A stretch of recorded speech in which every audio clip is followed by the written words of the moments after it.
स्वामी विवेकानंद जी, इनके बारे में जितना जानो उतना कम है। आज भी हमें स्वामी विवेकानंद जी के बारे में जानने के बाद जीवन जीने की एक नई राह मिलती है। फेलियर होने पर भी एक आशा की किरण जागती है।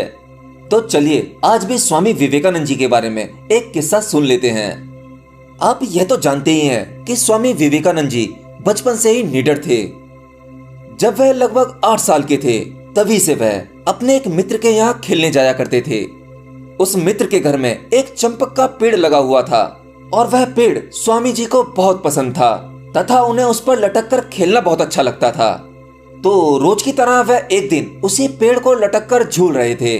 तभी मित्र के दादाजी स्वामी विवेकानंद जी के पास आए। उन्हें डर था कि स्वामी जी जो उस समय बालक थे कहीं वो उस पेड़ से लटक कर गिर ना जाए, उनके चोट ना लग जाए। तो इसलिए मित्र के दादाजी ने स्वामी जी को समझाते हुए कहा, नरेंद्र, तुम इस पेड़ से दूर रहो, यह तुम्हारे लिए खतरनाक है, अब तुम इस पर दोबारा मत चढ़ना। नरेंद्र यानी स्वामी जी ने कहा, भला ऐसा क्यों? दादाजी ने कहा, क्योंकि इस पेड़ पर एक दैत्य रहता है। वो रात में सफेद कपड़े पहने घूमता है और देखने में बड़ा ही भयानक है। नरेंद्र को यह सब सुन के बड़ा ही आश्चर्य हुआ।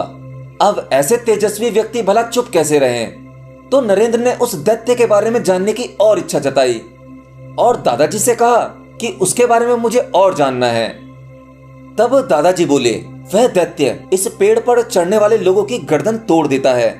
नरेंद्र ने यह सब कुछ ध्यान से सुना और बिना कुछ कहे आगे बढ़ गया।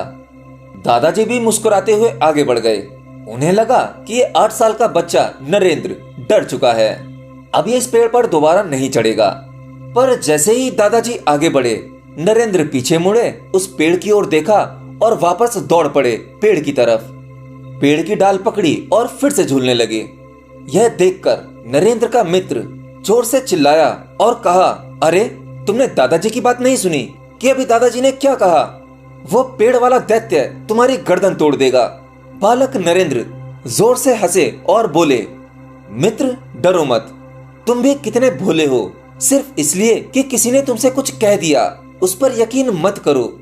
अब खुद ही सोचो, अगर दादाजी की बात सत्य होती तो मेरी गर्दन तो कब की टूट चुकी होती, क्योंकि मैं इस पेड़ पर कितने लंबे समय से खेल रहा हूँ। एक छोटे से 8 साल के बच्चे ने कितनी तर्कपूर्ण बुद्धि लगाई।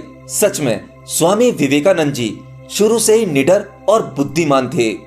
और स्वामी जी की लाइफ का ये किस्सा हमें बताता है कि हमें सुनी सुनाई बातों पर यकीन नहीं करना चाहिए।